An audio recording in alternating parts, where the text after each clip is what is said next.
Hello guys, আজকে আমরা শিখব বাংলা স্বরবর্ণ এবং ব্যঞ্জনবর্ণের ইংরেজি প্রতিবর্ণ। ইংরেজি প্রতিবর্ণ শেখা আমাদের প্রত্যেকের জন্যই অত্যন্ত জরুরি, কারণ প্রতিবর্ণ জানা বা শেখা ছাড়া যে কোনো ইংরেজি শব্দ শুদ্ধভাবে বানান করা সম্ভব নয়। তাই ইংরেজি শেখার ক্ষেত্রে প্রতিবর্ণ শেখার কোনো বিকল্প নেই। চলুন তাহলে দেখে নেওয়া যাক বাংলা স্বরবর্ণ এবং ব্যঞ্জনবর্ণ কোনগুলো, আর তাদের ইংরেজি প্রতিবর্ণগুলো কিভাবে লিখতে হয়। বাংলা স্বরবর্ণ হলো মোট 11টি। এরা শব্দে বা বাক্যে কার চিহ্নেরও কাজ করে থাকে। সুতরাং বোঝা যাচ্ছে যে ইংরেজি ভাষায় এদের গুরুত্বটা কতটা বেশি। চলুন প্রথমে স্বরবর্ণের ইংরেজি প্রতিবর্ণগুলো লেখা শিখি। প্রত্যেকটি প্রতিবর্ণের উদাহরণ দিয়ে বোঝানো আছে। যেমন অ বোঝাতে ইংরেজিতে উ বা এ ব্যবহার করা হয়। যেমন অতে অভি, অনিক। আপনি উ বা এদের যে কোনোটি ব্যবহার করতে পারেন, তবে অ এর কোনো কার চিহ্ন নেই, কারণ অকার উজ্জ থাকে। স্বর আ বা আকার এর পরিবর্তে ইংরেজিতে এ এই বর্ণটি ব্যবহৃত হয়। যেমন আতে আবির। রস্বই বা রস্বইকার এর ইংরেজি প্রতিবর্ণ হল আই বা ই। এদের যে কোনোটি আপনি ব্যবহার করতে পারবেন, তাতে কোনো বাধা নেই। যেমন রস্বইতে বিথি। এখানে ব এবং থ এর সাথে রস্বইকার আছে, তাই একবার আই এবং একবার ই ব্যবহার করেছি আমি। দীর্ঘ ই বা দীর্ঘ ইকার এর প্রতিবর্ণ হিসেবে আই বা ডাবল ই ব্যবহার করতে হবে, তবে এই দুটির যে কোনোটি ব্যবহার করতে পারেন। যেমন দীর্ঘ ইকারে নদী, আমি এখানে ডাবল ই ইউজ করেছি। হ্রস্ব উ বা হ্রস্ব উকারের জন্য ইউ প্রতিবর্ণটি প্রয়োজন হয়। যেমন হ্রস্ব উকার ব্যবহার করে নূপুর। দীর্ঘ উ বা দীর্ঘ উকার এর পরিবর্তে ইংরেজিতে ইউ লেখা হয়। যেমন দীর্ঘ উতে উষা। রি বা রিকার এর প্রতিবর্ণ হল আর আই। যেমন রিতে ঋতু। এ বা একার এর ইংরেজি প্রতিবর্ণ বোঝাতে ই বা এ ব্যবহার হয়। যেমন একার এর উদাহরণ হল মেহেদি। ওই বা ঐকার এর পরিবর্তে ইংরেজিতে উ আই একসাথে ব্যবহার করতে হয়। যেমন ওইতে ঐশী। উ বা ওকার এর পরিবর্তে ইংরেজি উ প্রয়োজন হবে। যেমন উকারে কমল। ঔ বা ঔকার এর জন্য উ ইউ এই দুটি বর্ণ একত্রে ব্যবহৃত হয়। যেমন ঔতে ঔষধ।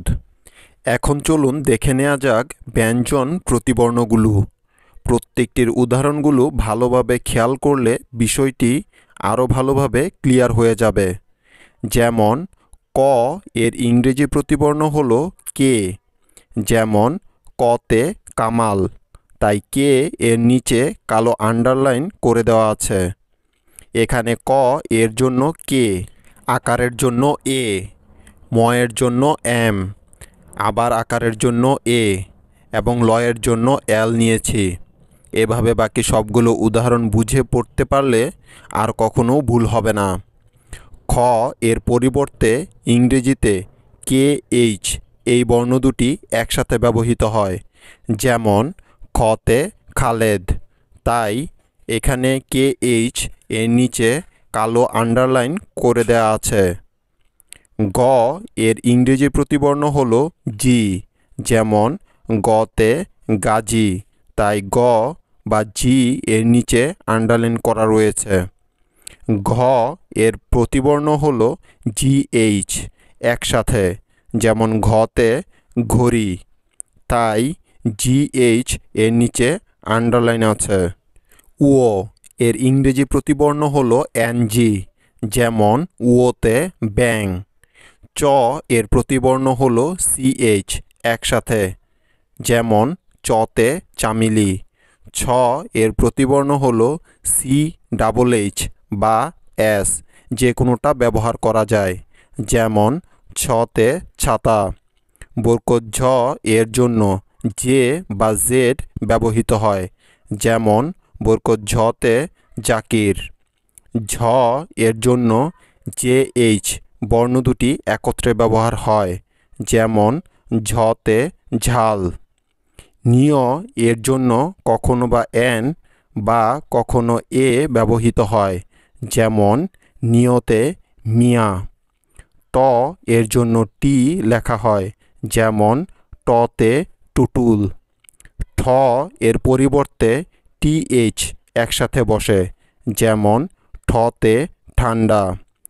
ড এর প্রতিবর্ণ হলো ডি। যেমন ডতে ডাকাত, তাই ডি এর নিচে আন্ডারলাইন রয়েছে। ঢ এর ইংরেজি প্রতিবর্ণ হলো ডিএইচ একত্রে।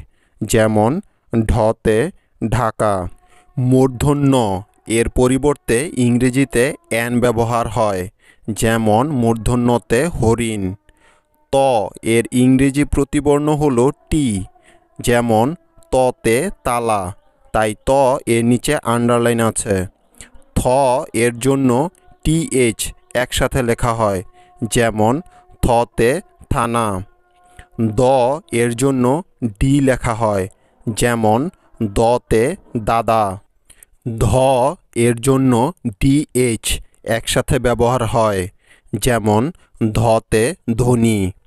দন্ত ন এর জন্য এন লেখা হয়। যেমন দন্ত নতে নদী, তাই এন এর নিচে আন্ডারলাইন রয়েছে। প এর পরিবর্তে ইংরেজিতে পি ব্যবহৃত হয়। যেমন পতে পাপিয়া। ফ এর প্রতিবর্ণ হল পিএইচ বা এফ, যে কোনোটি লিখতে পারেন। যেমন ফতে ফাহাদ, ফতে ফোন। ব এর পরিবর্তে বি হয়। যেমন বতে বাতিল, তাই ব এর নিচে আন্ডারলাইন। ভ এর ইংরেজি প্রতিবর্ণ হল বিএইচ একত্রে বা শুধু ভি। যেমন ভতে ভাবনা।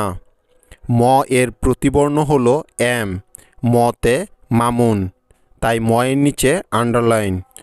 অন্তস্থ জ এর জন্য জে বা জেড এর যে কোনোটি ব্যবহার করা হয়। যেমন অন্তস্থ জতে যুক্তি। বয়শূন্য র এর জন্য আর ব্যবহৃত হয়। যেমন বয়শূন্য রতে রাফি, তাই এখানে আর এর নিচে আন্ডারলাইন। ল এর জন্য এল লেখা হয় ইংরেজিতে। যেমন লতে লাবিব। ব এর পরিবর্তে কখনো কখনো ডব্লিউ লেখা হয় যখন ব এই বর্ণটি অন্য কোনো বর্ণের সাথে যুক্ত থাকে। যেমন যুক্ত বতে স্বাদ এবং স্বামী, তাই এখানে ডব্লিউ এর নিচে আন্ডারলাইন করা রয়েছে। তালিব স এর ইংরেজি প্রতিবর্ণ হলো এস এইচ, এই দুটি বর্ণ। যেমন তালিব সতে শাহিন। দন্ত স এর প্রতিবর্ণ হলো এস। যেমন দন্ত সতে সালাম। হ এর পরিবর্তে এইচ লেখা হয়। যেমন হতে হালাল। ঢয় শূন্য র এর জন্য আর ব্যবহার হয়। যেমন ঢয় শূন্য রতে ঘোড়া। ঢয় শূন্য র এর জন্যও আর প্রতিবর্ণ ব্যবহৃত হয়। যেমন ঢয় শূন্য রতে আষাঢ়। অন্তস্থ অ এর প্রতিবর্ণ ওয়াই। যেমন অন্তস্থ অতে আয়না, তাই ওয়াই এর নিচে আন্ডারলাইন রয়েছে। খণ্ডত এর পরিবর্তে টি হয়। যেমন শরৎ। অনুসার এর পরিবর্তে ইংরেজিতে এনজি ব্যবহার করা হয়।